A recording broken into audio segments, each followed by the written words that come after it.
elles sont en train d'intervenir, les forces de l'ordre, au sein de la Sorbonne. Les forces de l'ordre ont dû intervenir au sein même de la Sorbonne pour évacuer des manifestants pro-palestiniens. Qui occupait depuis environ 2 heures un amphithéâtre de l'université parisienne en solidarité avec Gaza.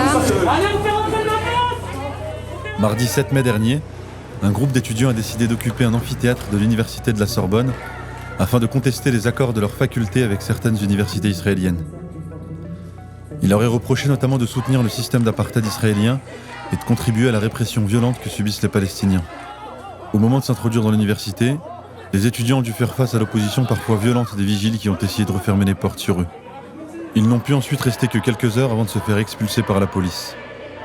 Blast, qui était à l'intérieur avec les étudiants, vous livre ici des images exclusives de l'occupation.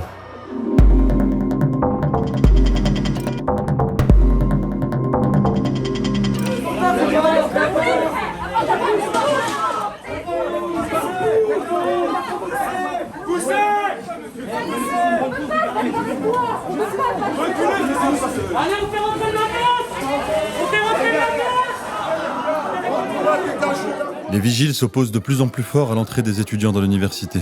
Certains se font même parfois prendre à partie.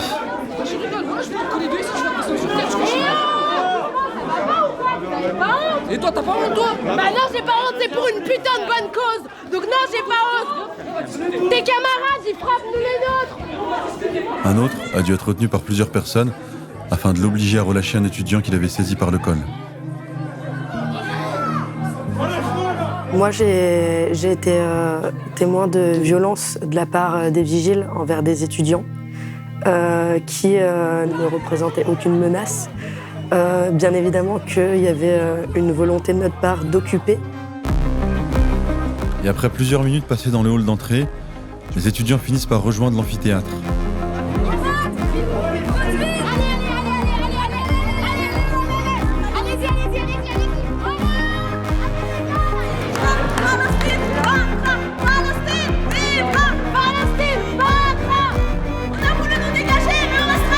À l'intérieur, pendant que certains étudiants soignent leurs blessures, d'autres commencent à organiser leur occupation. On doit communiquer fortement, on doit écrire un communiqué sur nos revendications et dire à tout le monde pourquoi on est là aujourd'hui. On est en train d'assister depuis des mois à un génocide en direct live sur les réseaux sociaux, ce qui est pour nous impossible en fait à accepter. On ne veut pas être cette génération-là qui va regarder sur nos téléphones qu'il y a un génocide, qu'il y a des dizaines de milliers de personnes, des dizaines de milliers d'enfants en fait qui sont massacrés tous les jours. Donc voilà, aujourd'hui on voulait envoyer un message très fort de solidarité aux Palestiniens, mais aussi à tous les étudiants mobilisés. Nous aussi on voulait s'inscrire dans ce mouvement international pour soutenir la Palestine et dire que la répression ne nous fera pas taire. Nous on est pacifiques, on n'a rien dégradé. On est en train de faire une assemblée générale pour décider de ce qui va devenir. Et voilà, nous, ce qu'on demande juste, c'est que les accords entre les facs françaises et les facs israéliennes cessent de continuer, que la production de savoir, elle ne serve pas à un génocide et que nous, on puisse librement porter nos revendications. Le communiqué qu'on veut refaire, je pense qu'il faut qu'on le décide maintenant. Comme ça, au moins, on le poste. Est-ce qu'il y a des gens qui s'en occupent? Il faut se mettre en accord avec Maïsoud, c'est qui a les vidéos du coup il me semble. On centralise là-bas. Est-ce que les camarades sont chauds? Est-ce que tout le monde est chaud pour faire un communiqué ou pas? Alors la question c'était celles et ceux qui sont pour mettre dans le communiqué et à la fois la répression policière et la répression de l'administration de la Sorbonne, lève la main. Vous qui êtes pour? On parle des vigiles, des gens de la sécurité incendie, etc. Le pauvre, c'est ici. Non, mais là, on entend du bruit. Ils peuvent venir là et niquer l'âge. Qui La sécurité. La sécurité, ouais. Qu'aujourd'hui, les facs mènent une guerre contre les étudiants qui sont pro-palestiniens, avec le soutien et avec les ordres de l'État. Et nous, c'est pas possible. Parce qu'aujourd'hui, on est face à un génocide. Et face à un génocide, vu que l'État français est complice, ils utilisent ces forces dans les facs pour faire taire les voix qui s'opposent justement à ce soutien de l'État.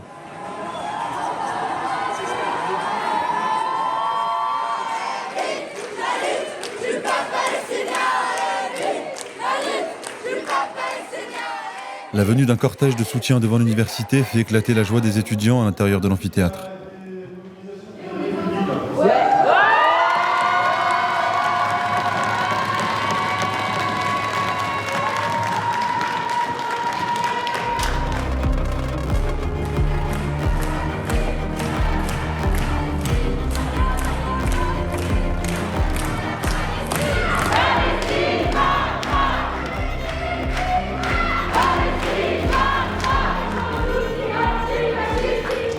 Puis rapidement, les chants sont interrompus par les alertes de quelques étudiants qui croient déjà voir aux fenêtres la silhouette des premiers policiers dans la cour de l'université.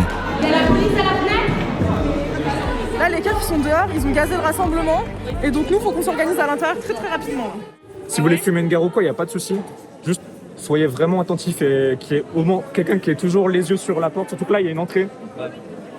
Et s'il y a un flic qui arrive, soyez prêts à fermer en fait. Et entraînez-vous déjà à la fermer puisqu'elle est compliquée des fois. Beaucoup des personnes présentes dans l'amphithéâtre participent à leur première occupation. L'occasion pour ces jeunes étudiants de réviser leurs droits en cas d'interpellation. Ils vont vous prendre 4 heures pour un contrôle d'identité s'ils ont des doutes sur votre identité. Ces 4 heures-là, elles commencent à partir du moment où vous êtes arrêté. Qui vous passent les menottes, vous checkez là, vous avez 4 heures de contrôle d'identité s'ils ont des doutes. Au bout de 4 heures, ils ont le droit de prolonger ça par une garde à vue qui durera 20 heures parce que vous avez déjà fait 4 heures. Qui peut partir maintenant? Qui peut partir? Levez la main maintenant, levez la main. S'il vous plaît. Ok, qui veut rester? On définit une stratégie collective.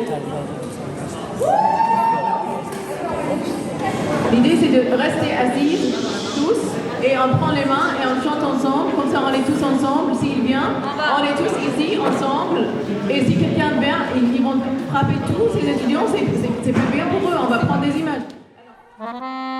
Alors que les premiers casques des policiers apparaissent en haut de l'amphithéâtre, les étudiants se réunissent au bas de la salle de classe. Tout autour de la table depuis laquelle un professeur a dû enseigner un jour l'histoire des droits de l'homme et de la résistance au gouvernement autoritaire. 2 heures.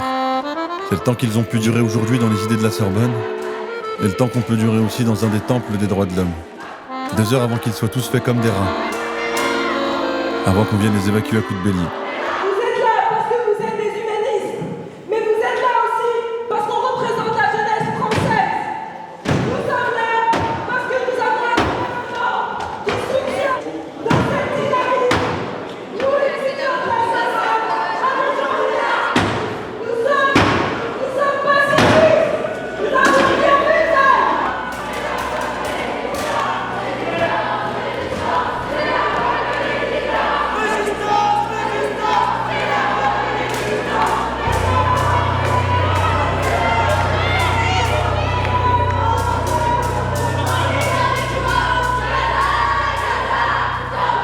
Les premiers, ils les ont chopés hyper violemment, enfin, ils ont tapé des gens par terre, il y en a d'autres qui sont un peu soulevés, il y avait des fils et du coup ça les a un peu étranglés sur des fils, des trucs comme ça.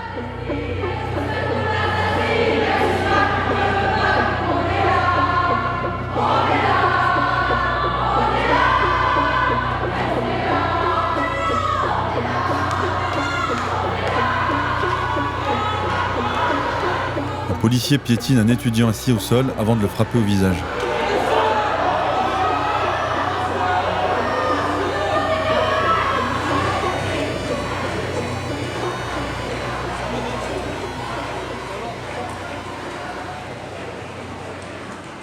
Les étudiants sont transportés à l'extérieur de l'université, puis déposés sur le sol.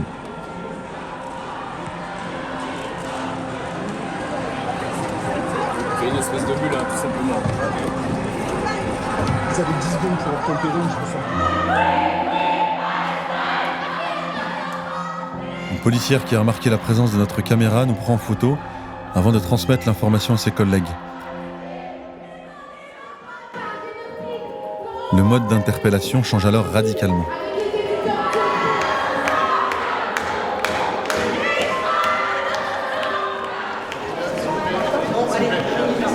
Si vous voulez partir, juste mettez-vous le plus proche de la porte. Dans tous les cas, les policiers vont venir vous tester. Quand je vois comment se passent des campements dans d'autres pays d'Europe et aux États-Unis, je vois qu'ils arrivent à tenir plusieurs jours.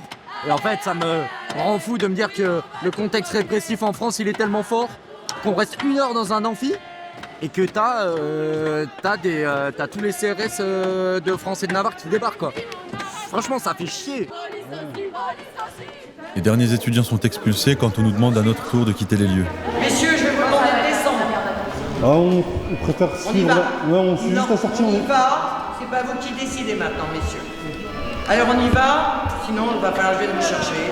Non, mais il n'y a pas de problème à la cave. J'aimerais que ça se passe dans la joie et la bonne humeur. Absolument, madame, ça va se passer. Alors vous venez, on vous attend. On filme juste les derniers sortants. Non, c'est maintenant, sinon je viens vous chercher, monsieur. Même si on est journaliste. C'est terminé. Même si on est journaliste. Alors c'est maintenant. 86 étudiants ont été emmenés en garde à vue après l'occupation. Ils ont été dispersés dans plusieurs commissariats. C'est inédit depuis le début des mobilisations. Jamais on n'avait arrêté un nombre si important.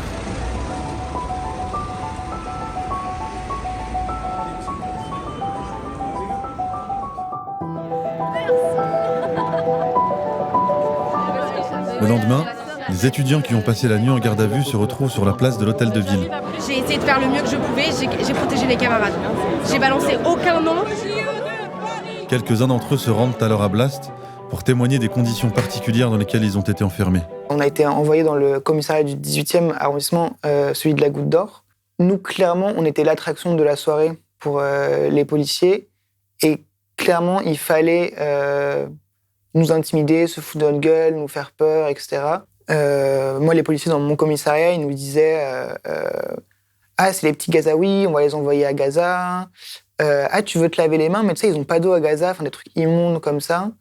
Nous, il y en a un qui criait vive Tsahal. Et après, il y a des trucs sur des intimidations physiques, des intimidations, je sais pas, les gauchistes, les pétés de gauchistes, etc. En plus, il y a plein d'intimidations un peu. Plein de déni de droit. Enfin, voilà, tu demandes à un avocat, ils disent ah, mais non, mais t'as pas le droit. Enfin, moi, j'ai demandé une avocate de Seine-Saint-Denis, par exemple.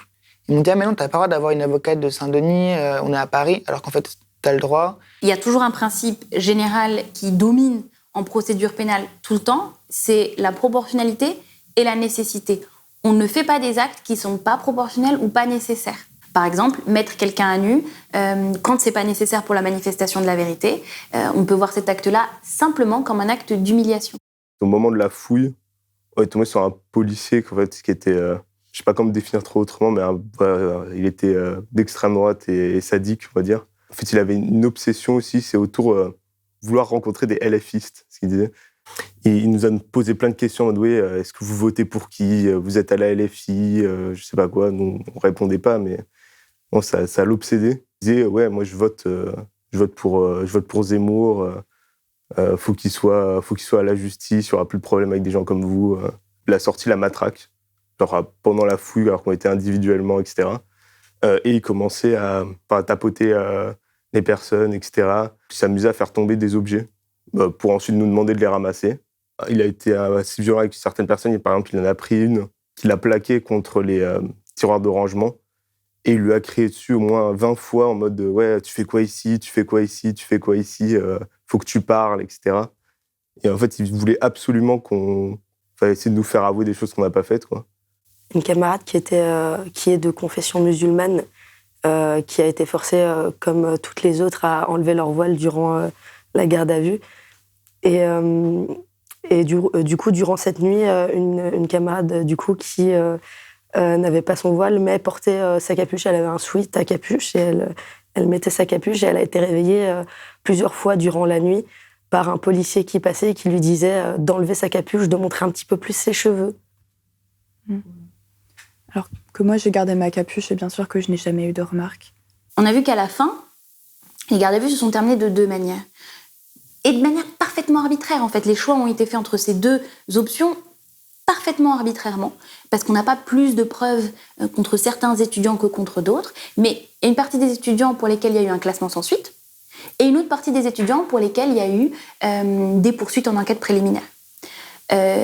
C'est-à-dire que contre ceux-là, on leur dit « Non mais vous savez, c'est pas terminé, on va continuer de chercher des preuves contre vous pour éventuellement vous poursuivre, éventuellement vous condamner si on trouve les preuves. »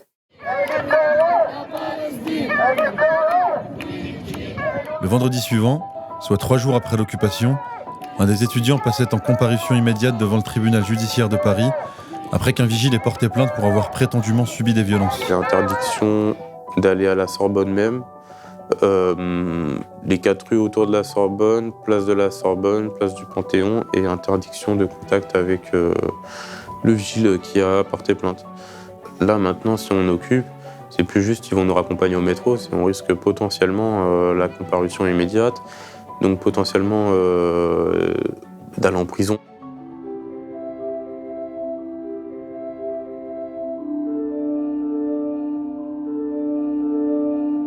Chaque fois c'est pareil, chaque fois ça recommence. On dit plus jamais, on dit que ça arrivera plus. Puis on se retrouve des années plus tard à envoyer des gendarmes défoncer la porte des universités. Et arracher les élèves qui étaient venus s'accrocher à la table des idées qu'on leur avait pourtant enseignées.